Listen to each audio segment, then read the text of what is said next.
Shalom tout le monde, merci d'être de nouveau avec nous en ce Shabbat où on enseigne la Torah en Yeshua depuis Israël. Et cette semaine, on va enseigner sur la paracha Nassau. Alors, je ne vais pas développer tout dans la paracha Nassau parce qu'on a déjà fait plusieurs vidéos sur chacune des parachas. Le site est plein de vidéos ainsi que sur YouTube. Et pour ceux qui sont membres, vous avez toutes les études où tout est détaillé en détail et tout. Mais je vais parler d'un des détails dont nous parle, d'un des commandements dont nous parle la paracha Nassau, qui est ne pas voler, ne pas léser son frère et être exclu du camp. C'est surtout ce sujet qui est important parce qu'en fait là, il est question, on est déjà dans le livre de Bamidbar, il est question de savoir se comporter au sein du camp. Et qu'est-ce que c'est que le camp? C'est le corps du Mashiach. Donc on a besoin de savoir comment. On est à la fin des temps, on a besoin vraiment de travailler à son salut, c'est-à-dire qu'on a besoin de travailler à la sainteté, la sanctification. Et donc, plus on avance dans les livres de la paracha, d'ailleurs, c'est pour cela que tous les livres de la Torah sont enseignés les uns après les autres, parce qu'il y a une progression vers la sainteté pour arriver jusqu'à la fin avec le livre de Deutéronome.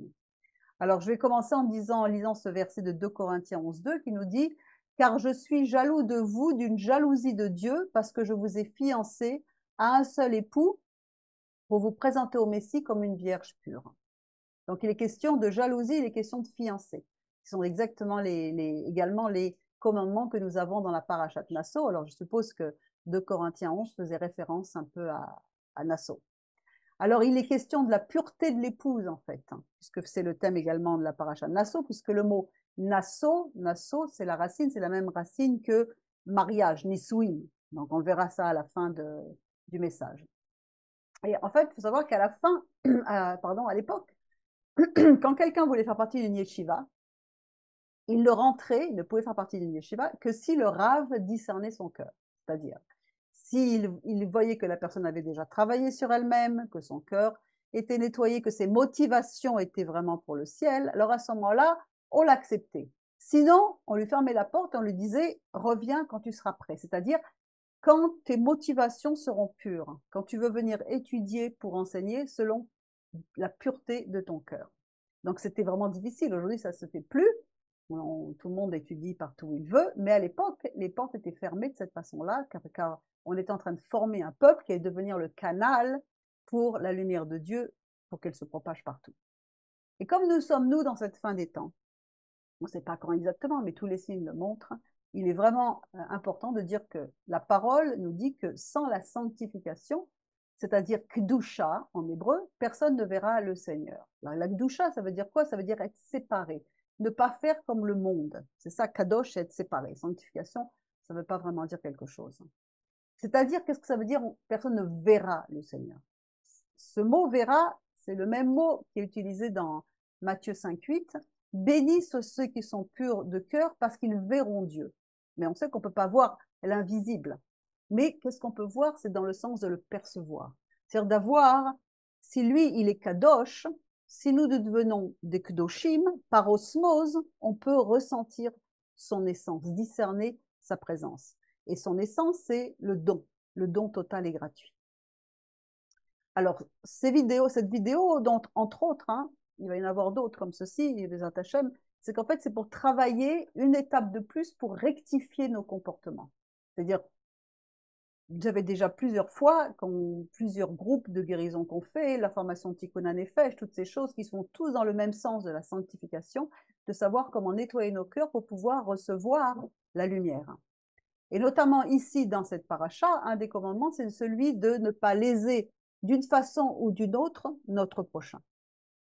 Et d'ailleurs, à ce moment-là, je veux faire une parenthèse, c'est que puisqu'on parle de sanctification, je vous ai fait une annonce, c'est une première, je vous fais une annonce à tous, c'est que nos groupes de guérison fonctionnent, Baruch Hashem, vraiment bien, parce qu'on ouvre le 14e, là, sans compter le groupe anglophone, et de plus en plus de personnes sont intéressées par cette restauration de l'âme, puisqu'en fait, c'est le Seigneur qui pousse, c'est un mouvement de l'esprit qui souffle partout pour que chacun arrive à se mettre en ordre. Et justement, on a la joie d'annoncer l'ouverture de l'école qu'on va faire, cette fois-ci, après les fêtes de Tishrei, Dieu voulant. C'est-à-dire que c'est une école pour former des gens à eux-mêmes faire et mettre en pratique ce processus de guérison pour aider d'autres personnes, puisqu'il est question de propager tout ceci. C'est une école qui va se faire sur 2 ans, vous aurez des explications, mais on fera une réunion d'information sur Zoom, publique, ouverte à tous. Donc, si vous voulez recevoir des nouvelles de ça, inscrivez-vous sur la lettre de nouvelles sur le site, soukatdavid.com, pour recevoir justement tous les renseignements. Alors voilà, la parenthèse, je la referme et je commence avec un chapitre des Pirkei Avot. C'est les Pirkei Avot, c'est un texte que l'on lit entre Pessah et Shavuot, donc on vient de terminer la lecture. Et donc, je vais vous lire ce passage-là, qui est un petit peu long, mais ça ne fait rien supporter avec moi. La Torah est plus grande que la prêtrise et la royauté, car la royauté requiert 30 compétences, la prêtrise 24, tandis que la Torah en requiert 48, à savoir l'étude, une écoute attentive, une élocution facile, le discernement du cœur, la peur, la crainte, l'humilité, la joie, la pureté, le service des sages, la sélection des partenaires d'études, la dialectique des étudiants, l'assiduité, l'étude de la loi écrite, l'étude de la Mishnah, la limitation des affaires commerciales, des relations sociales, des plaisirs matériels, du sommeil, la restriction des conversations et des amusements, la longanimité, la miséricorde, le crédit accordé aux sages, l'acceptation des épreuves. Celui qui incarne ces qualités, il connaît sa place, il est satisfait de son sort, précautionneux dans son enseignement, ne s'enorgueillit pas, est aimé, aime Dieu, aime les créatures, aime la justice, la droiture, les remontrances, fuit les honneurs, ne tire pas fierté de son savoir, n'abuse pas du pouvoir de décision, partage les souffrances de son prochain et le juge positivement, recherche dans les relations la vérité et la paix, n'avance que ce dont il est intimement persuadé, après vérification, questionne, répond, écoute et complète, étudie, voilà maintenant notre partie, dans le but d'enseigner, étudie pour accomplir, contribue à la sagesse de son maître et rapporte chaque parole avec précision au nom de son auteur. Et ensuite, tout celui qui rapporte une parole au nom de son auteur amène la délivrance dans le monde, comme il est dit dans Esther 2.22, Esther dit au roi au nom de Mordechai. C'est-à-dire qu'en fait, son idée n'était pas d'elle, elle était au nom de Mordechai, donc elle le dit, elle cite d'où vient la source au nom de Mordechai. Et pourquoi la délivrance? D'ailleurs, c'est même marqué dans Nida, encore 19b, une autre source talmudique, qui nous dit celui qui rapporte l'auteur, qui mentionne la source, hâte la rédemption pour le monde. Pourquoi la rédemption ou la délivrance? Parce qu'en fait, il est question ici de faire attention aux besoins de l'autre, c'est-à-dire de faire attention à l'autre. On va l'étudier en détail, mais la délivrance, elle vient quand on arrive à mettre en pratique les 2 commandements, d'aimer son prochain comme soi-même et d'aimer Dieu de tout son cœur et d'aimer son prochain comme soi-même. Et donc, je vais vous partager là-dessus, à ce sujet-là, quelque chose qui nous concerne, qui peut nous concerner tous, qui concerne déjà certains d'entre nous, et qui en fait nous dit que, déjà et d'une, la parole nous dit que on ne sera plus là, on va tous devenir des enseignants. D'ailleurs, c'est un thème qu'on a développé aussi, qu'on a étudié dans le livre de Tomer Dvorah, Palmier de Déborah, qu'on étudie le mardi, avec d'autres étudiants, où on voit que l'importance de savoir comment on enseigne, à qui on enseigne, et qu'est-ce qu'on doit faire l'enseignement. Et c'est très important parce qu'en fait, on va tous devenir des enseignants, puisqu'il est dit, personne n'enseignera plus son prochain en disant « connais l'Éternel », car tous me connaîtront. On va tous devenir des enseignants, des prophètes, pour pouvoir dispenser, propager la parole de Dieu. Pourquoi? Parce que comme on fait tous partie d'une même âme, quand il y a un d'entre nous qui marche dans l'intégrité de son cœur et qui veut aider les autres, à ce moment-là, la canalisation est effective, le message se dispatche comme exactement dans une feuille de buvard. Un buvard, vous savez, quand il y a une goutte, je ne sais plus si ça existe d'ailleurs de nos jours, mais un buvard, quand il y avait une tache d'encre qui coulait, d'un seul coup, elle se propage partout, à cause du matériau. Donc c'est la même chose, nous sommes appelés à devenir ça, mais il y a une éthique. Et là, je vais vous citer un passage donc, de Rav Shlomo Atlan, Shlita, qui nous dit comme ceci. Je vous cite son passage, qui s'est heurté à des problèmes avec certaines personnes. C'est avec honneur et plaisir que je mets à la disposition du peuple d'Israël un travail de dur labeur, qui nécessite de très longues heures de travail, de traduction, de compréhension, de compilation, de simplification pour synthétiser les halachot afin que chacun puisse y avoir accès. Et il dit, il est vrai que la Torah doit être diffusée, mais en respectant la personne et en ayant de la considération morale due à son travail. Et il cite quelques versets. Jérémie 17, 11 et quelque chose d'ailleurs. Voici comme une perdrix qui ramasse des œufs qui ne sont pas les siens et qui réchauffe des poussins qui ne marcheront pas après elle. Ainsi, tout méchant qui acquiert des biens injustement, dans la moitié de ses jours, il les abandonnera et à sa fin, il sera appelé méchant. Alors, de quoi il est question ici? En fait, il est question de s'approprier des enseignements, de s'approprier des sources ou de la recherche de sources, de s'approprier des révélations, des ridouches, un ridouche, c'est-à-dire que Dieu a donné à quelqu'un une perception et qui ne sont pas de soi, qui ne viennent pas de soi.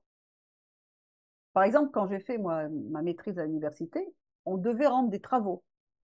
Toute information devait être systématiquement documentée. S'il manquait une source, ou si la source n'était pas citée dans son contexte, c'est-à-dire qu'un tel a cité ceci qui dans ce texte-là, page, etc., le travail était tout simplement refusé.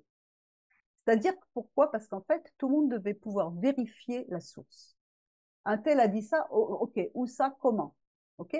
Quand on est enseignant, on doit pouvoir fournir la source pour que les autres puissent aller vérifier la source, la rendre à leur tour et que tout le monde soit enseigné. Ben, il en est de même dans la Torah. C'est pour ça qu'il nous dit, tous dans Pirkei Avot, ou dans Nida, tout celui qui rapporte une parole au nom de son auteur amène la délivrance dans ce monde, comme il est dit, Esther dit au roi au nom de Mordechai. Alors pour quelle raison tout ça? Il est dit, et la paracha de Nassau nous parle d'un de ses commandements aussi de ne pas voler, le vol ou la rapine, il y a deux choses comme ceci, il y a Gniva ou bien Gezel, c'est-à-dire que c'est interdit de voler la pensée d'autrui et même celle d'un non-juif. Ça, ce sont les juifs qui disent ça. Vous n'avez pas le droit. C'est pas parce qu'il n'est pas du peuple que vous pouvez lui voler sa pensée. Par exemple, il nous cite dans Rolin, page 94, et puis il nous cite le verset Bereshit, chapitre 31. Lavan dit à Jacob, qu'as-tu fait? Tu as volé mon esprit, tu as amené mes filles comme des prisonnières de guerre. Il n'avait pas agi d'une façon 100% correcte.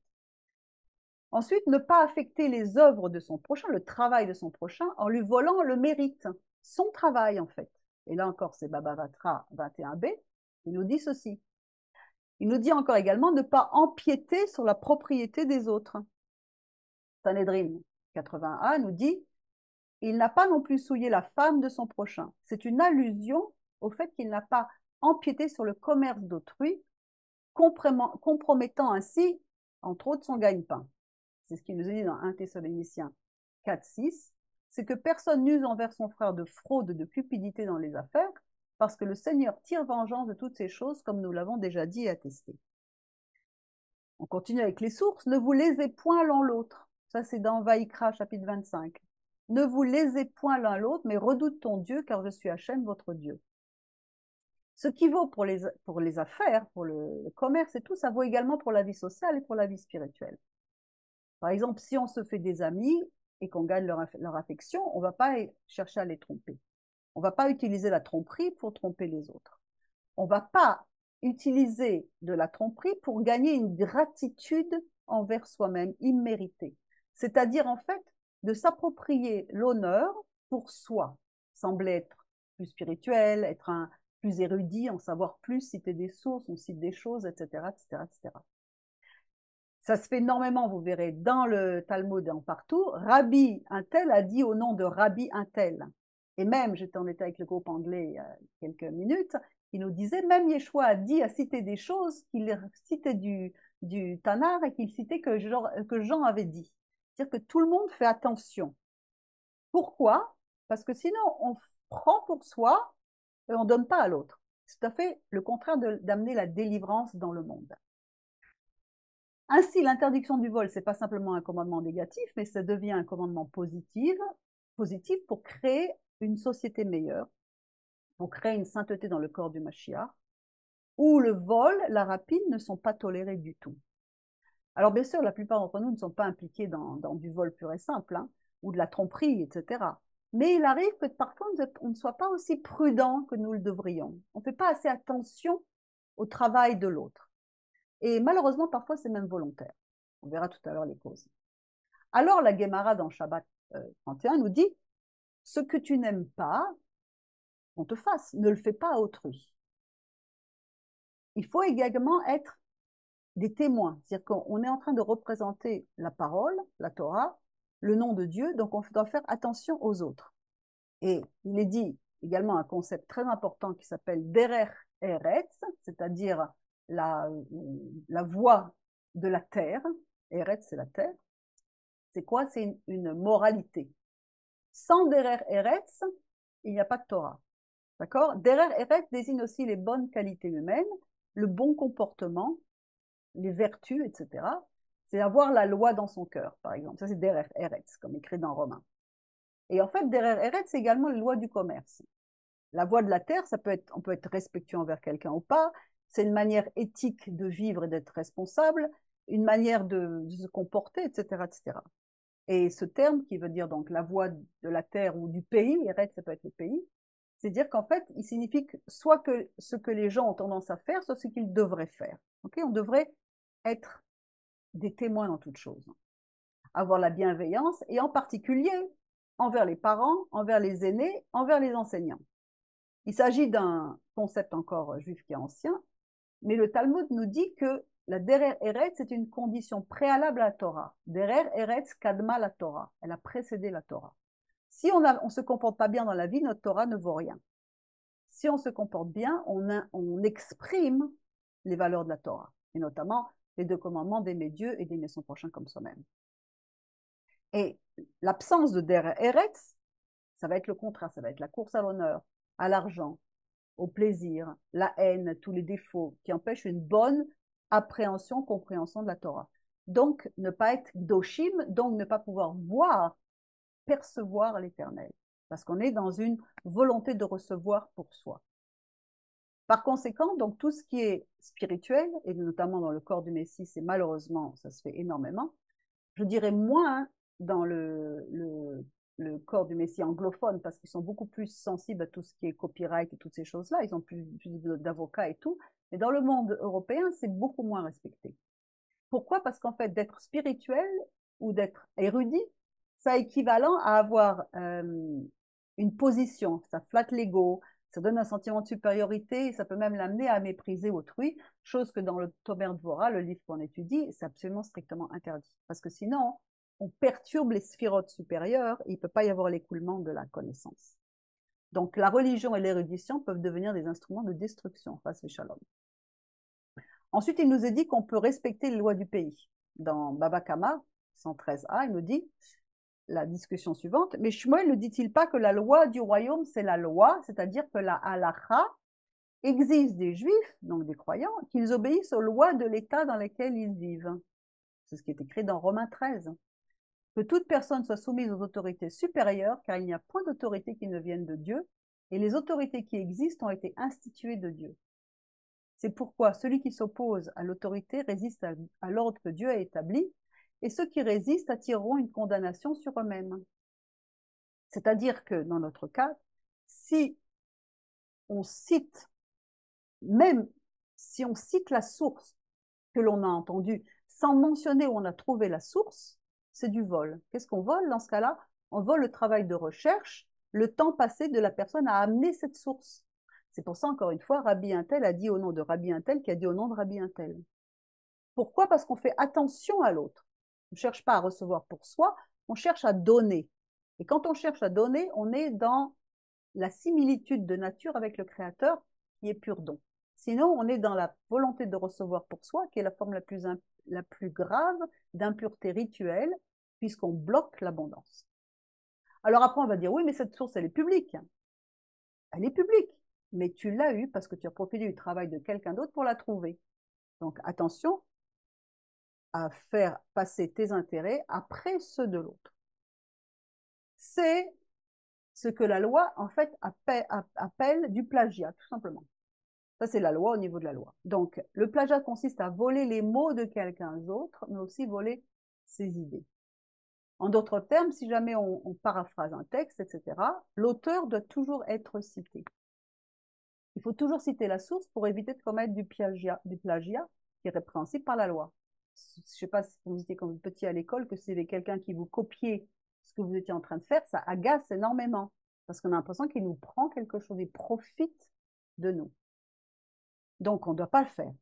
Et le plagiat, ça consiste à copier quelque chose ou alors à omettre délibérément de le désigner pour faire tourner l'attention sur soi et non pas sur la personne. Des tas de choses qui se passent dans nos têtes, dans notre chair. Et, ou alors, plus grave, c'est de feindre d'être l'auteur de quelque chose alors qu'on n'y est pas.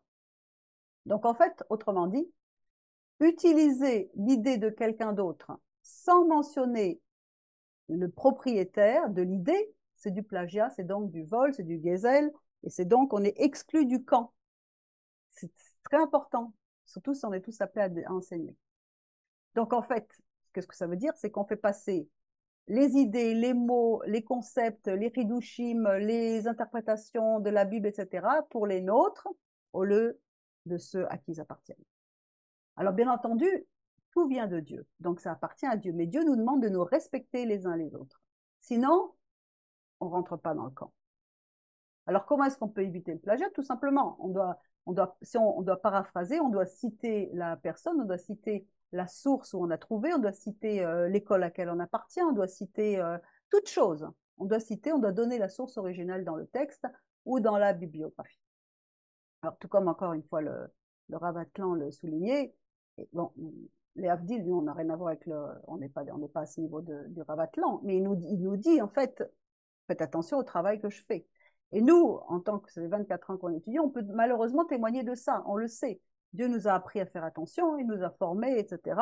Et même encore maintenant, de faire encore plus attention, comme par exemple par souci de temps. Dans une vidéo, on ne cite pas toutes les sources, mais on se demandait comment faire. On va les mettre après la vidéo, dans un texte en bas, en dessous de la vidéo sur YouTube, pour que tout le monde puisse avoir accès à ces sources.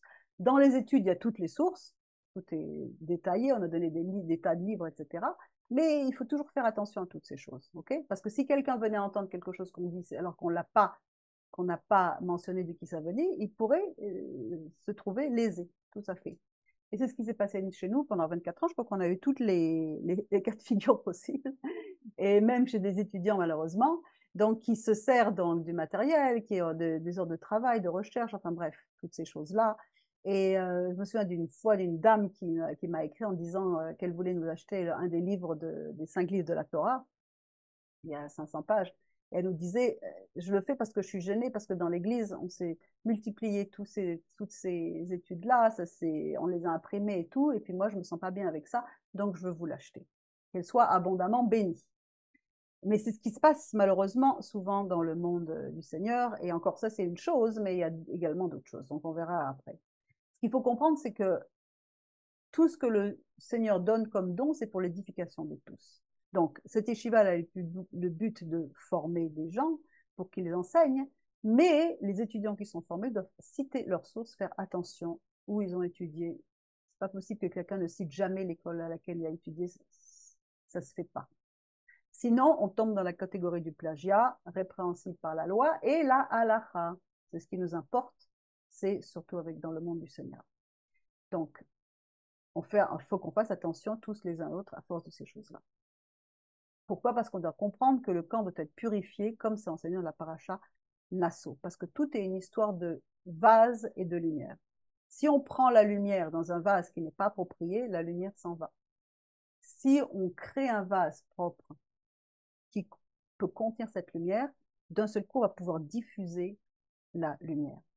Parce qu'il faut comprendre que les motivations de nos cœurs, c'est le plus important. C'est pour ça, je reviens à l'exemple du début, le rabbi discernait les intentions du cœur, il disait, tu peux rentrer dans les yeshivas ou tu peux pas rentrer dans les yeshivas.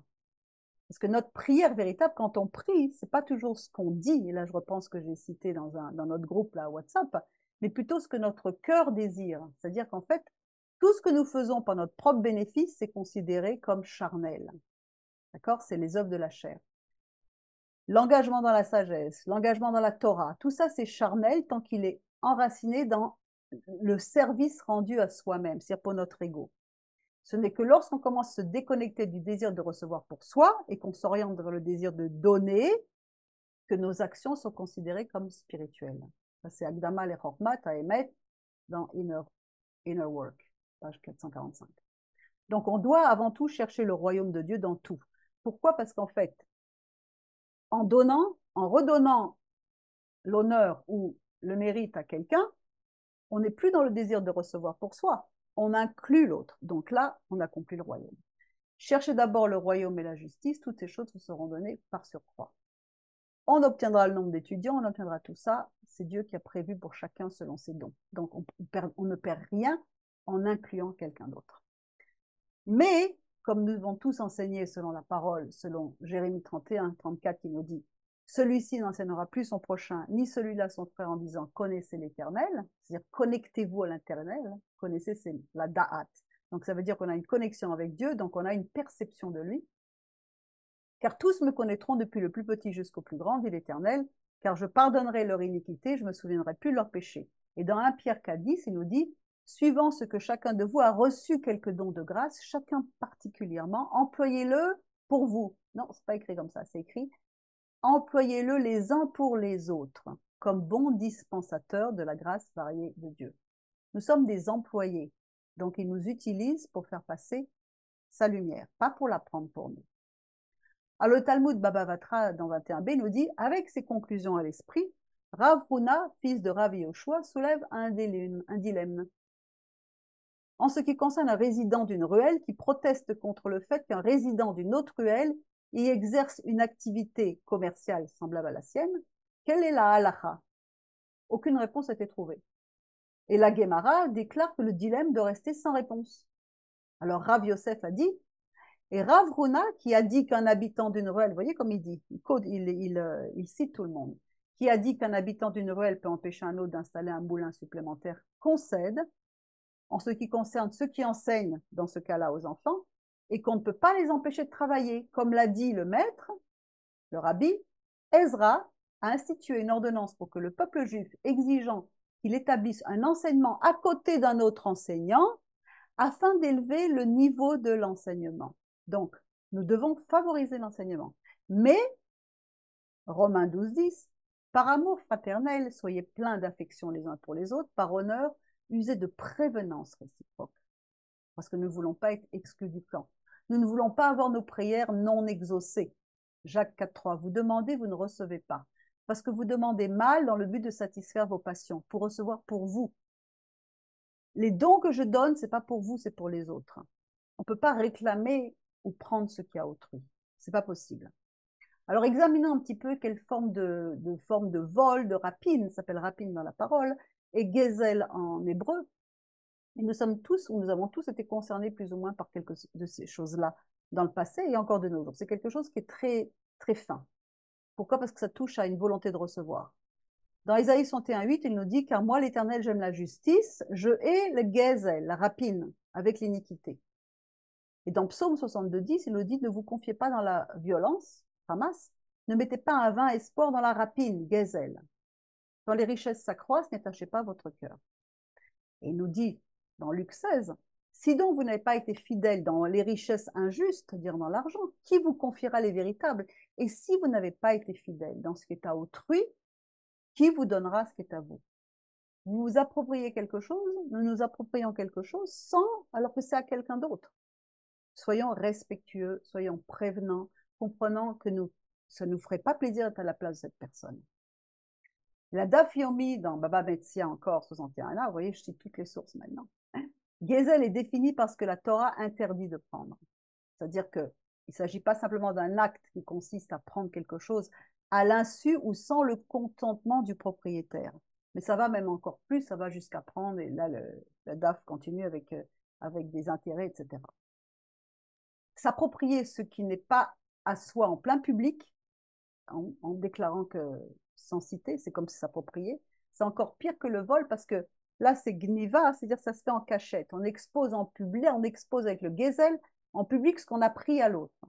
Donc c'est même encore plus sévère. Alors qu'est-ce que c'est par exemple? Comment est-ce que ça peut se matérialiser? Dans plein de choses. Se passer des CD de musique par exemple dans la louange, télécharger des films sans payer quelque chose, des livres électroniques, s'échanger des livres électroniques, des mots de passe pour accéder à tel programme, des tas de choses qu'on peut faire. Tout ce qu'on ne veut pas que l'on nous fasse, il ne faut pas le faire aux autres. Il faut toujours se poser ces questions. On ne peut pas dire à quelqu'un, ça fait rien, je t'en veux pas si tu viens dans mon frigo, tu te serves et que tu fais ce que tu veux. Non, si Hachem m'a donné ce produit-là, il m'a donné le temps, il m'a donné l'argent, il m'a donné le travail pour produire quelque chose qui va bénir tout le monde. Pourquoi est-ce que je me le fais extorquer? C'est comme ça qu'on peut se recevoir. Alors attention, parce que dans ce travail, il y a un travail de plusieurs facettes. C'est-à-dire que si par exemple cela m'arrive d'être extorqué, c'est un grand mot, hein, eh bien, je vais vérifier déjà en moi si c'est parce que j'avais décidé que c'est moi qui devais recevoir l'honneur. Ça voudrait dire que je veux recevoir pour moi de l'honneur. C'est le cours que l'on fait dans les Tikkun HaNefesh, okay, dans les groupes. Donc, ça veut dire que ma motivation, elle n'est pas pure non plus, puisqu'il est dit que j'ai reçu gratuitement, donc je dois donner gratuitement. Donc, ça a plusieurs facettes. Et de l'autre côté, pourquoi est-ce que je prends quelque chose sans accorder l'honneur à qui il est dû?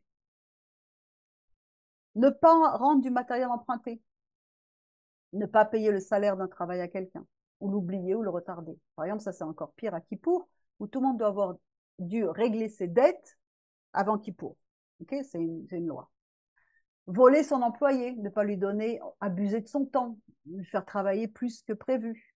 Voler son patron, prendre du temps pour faire autre chose pour soi. Voler le temps d'une personne, sans arrêt, demander. Voler son temps de repos. Il y a plein de choses. Voler Dieu dans les dîmes, ça c'est écrit noir sur blanc dans Malachie. Ne pas payer ses dettes, oublier, repousser, demander des facilités de paiement et ne pas honorer les paiements par négligence, par oubli, par ceci, etc. Comme il est dit dans Exode 22, si tu prends en gage le vêtement de ton prochain, tu le lui rendras avant le coucher du soleil. Tout ça, ça fait partie d'une éthique, de Derer Eretz. Okay, se servir de groupe, de liste email pour ses propres activités, pour se promouvoir soi-même, etc. Se servir du travail de l'autre. C'est toujours pareil. On prend à quelqu'un d'autre. Tout ce qui n'est pas à nous doit être rendu à son propriétaire. C'est très important de comprendre tout ça. Donc, quelle est la racine de ce gazelle que l'on peut faire? Ça peut être de l'ignorance, tout simplement. On ne savait pas, il n'y a pas de souci. Ça peut être de la négligence. Il faut travailler pour remettre un peu de gvoura. Ou alors, ça peut être un peu plus tricky, comme on dit en anglais, un peu plus de travers. C'est-à-dire qu'on a peur de citer une source, et ça se fait beaucoup dans le monde messianique, malheureusement, par crainte de voir ses ouailles partir vers quelqu'un d'autre. Alors qu'on ne comprend pas que ça se passe comme ça. Vouloir recevoir l'honneur pour soi, apparaître comme étant un enseignant, etc., etc. Et tout simplement aussi la jalousie dans la paracha Nasso nous parle. Mais tout ça, ça démontre et ça prouve un manque de foi total. Parce qu'en fait, il faut comprendre que quand on voit quelqu'un d'autre réussir dans le même domaine que soi, on doit au contraire, contre tout ce que sa chair veut pas, on doit l'encourager à réussir. Pourquoi? Parce que ça veut dire qu'on fait partie de la même racine d'âme, ayant le même style de bénédiction. Et la bénédiction de Dieu, elle est non-stop, immense, infinie. Si par exemple vous avez déjà vu dans un quartier, vous avez vu en Israël, je suppose qu'il y en a ailleurs aussi, un quartier de falafel, plein de petits restaurants de falafel. Qu'est-ce qui se passe? La bénédiction, elle est là pour tous. Tout le monde travaille et tout le monde a droit à ses falafels et à gagner sa vie. Pourquoi? Parce que la bénédiction, comme elle est infinie, elle se partage d'office. Tandis que celui qui veut la restreindre, la voit diminuer pour lui. Pour lui, elle diminue. Parce qu'il a essayé de tarir la source de bénédiction. Et la racine, c'est la jalousie, une perception déformée de ce que Dieu donne à chacun pour son tikkun. Et là, je vous partage une partie de la formation un des midot, du tikkun midot dans la formation tikkun nefesh, la jalousie, qui me dit quelques points dessus.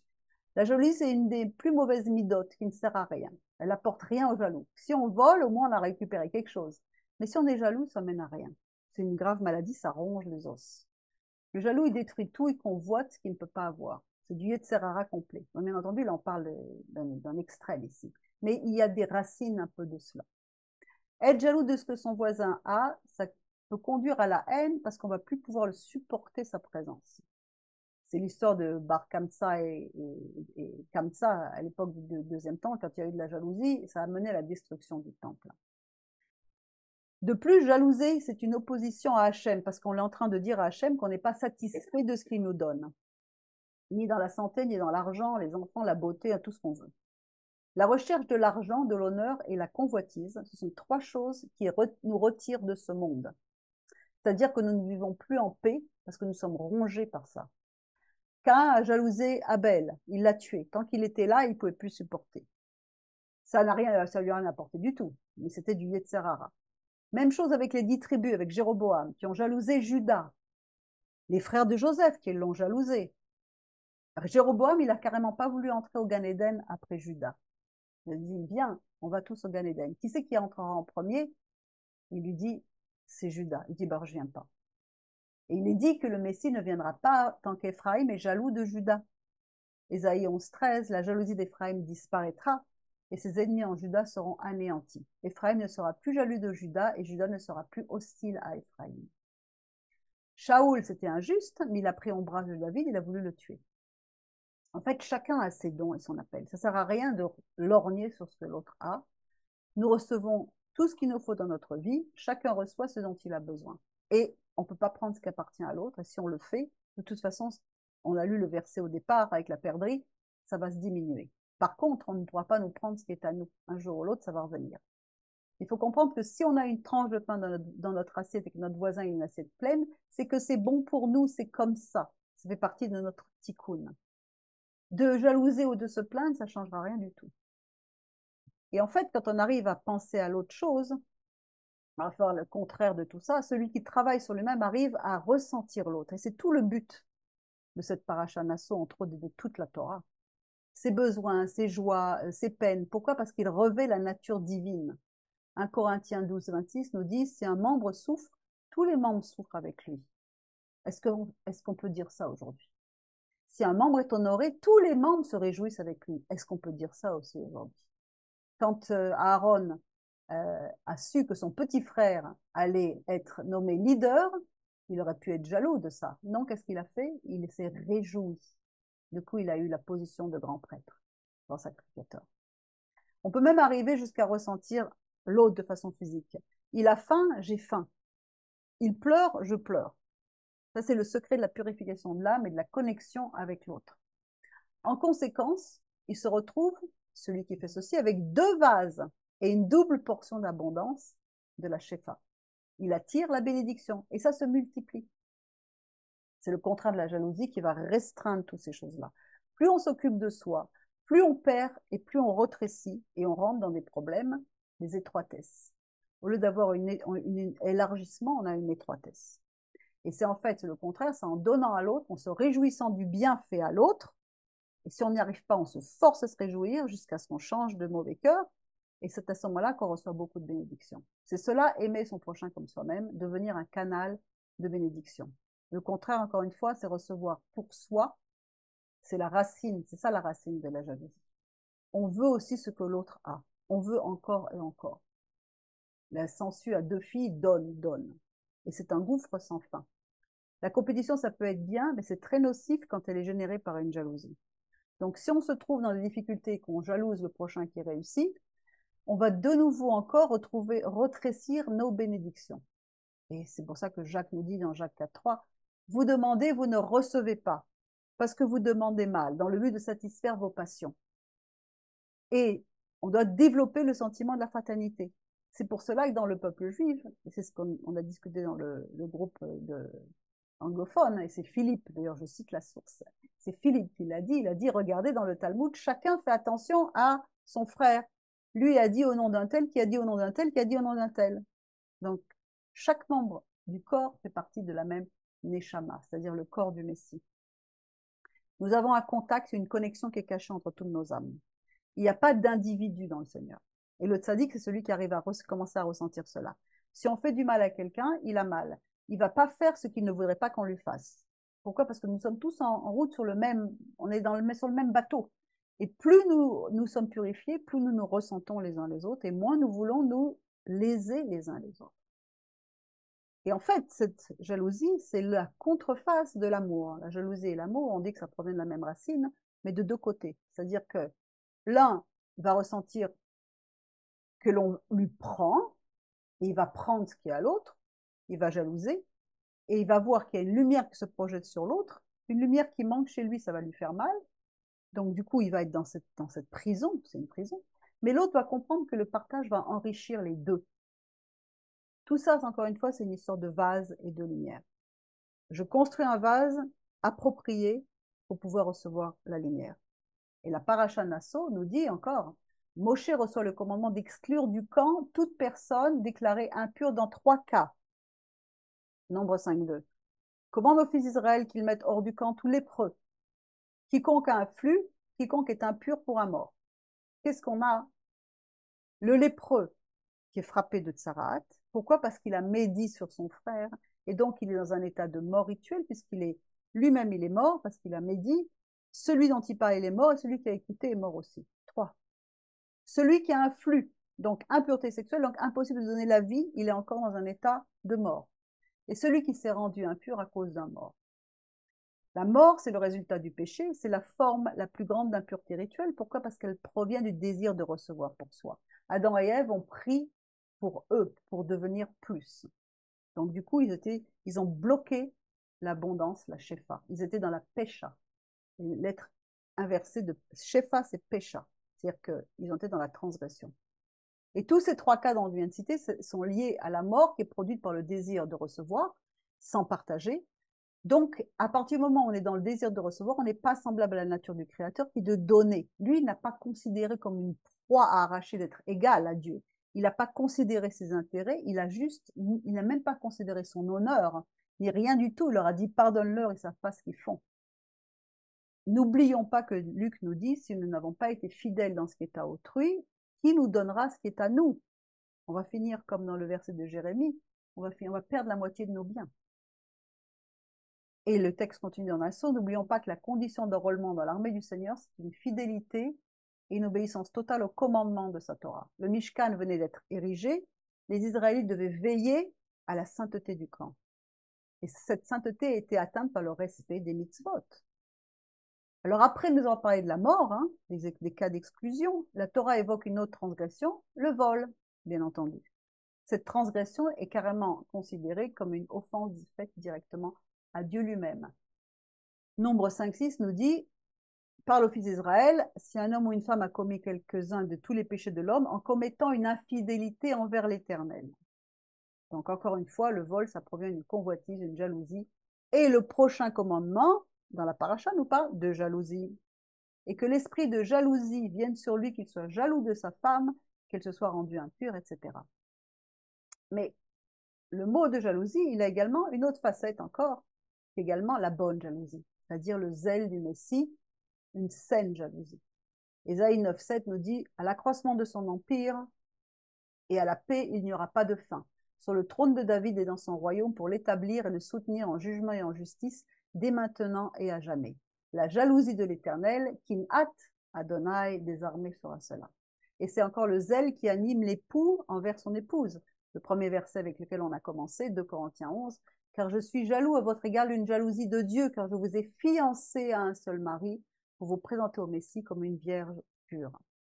Et là, je veux terminer toute cette énumération donc, de mitzvot que vous trouverez dans l'étude Nassau, dans cette paracha, et ça nous donne une clé pour travailler notre sainteté et nous unir avec lui. C'est le mot Nassau qui est tiré de notre paracha qui nous l'enseigne.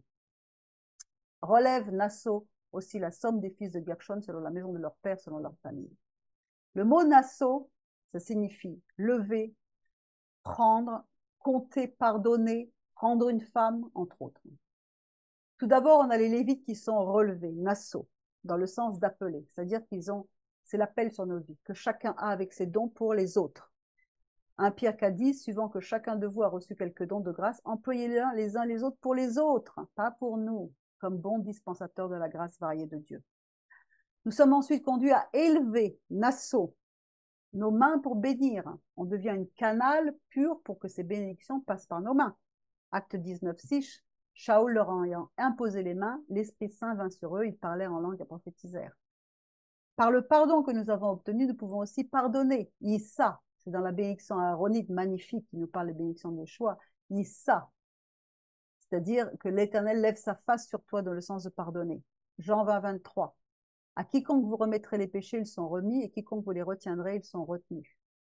Enfin, les princes des 12 tribus qui apportent tous leur offrande dans le dernier chapitre de la paracha sont appelés encore des Nessi'im, toujours la même racine. La répétition de leur offrande, ça marque déjà que l'intérêt que Dieu porte à chacun de nous individuellement, unis dans l'obéissance de la Torah, mais distincts quant à notre appel et nos personnalités. Et cette paracha, pour terminer, elle est lue dans le cadre de la fête de Shavuot, mais encore dans la même période. Et cette fête est traditionnellement comparée au mariage de Dieu avec Israël. L'Éternel des armées aspire à un peuple ordonné, obéissant, pur, kadosh, une épouse éclatante de sainteté, et le mot nasso fait référence encore au mot nisuim, qui est mariage.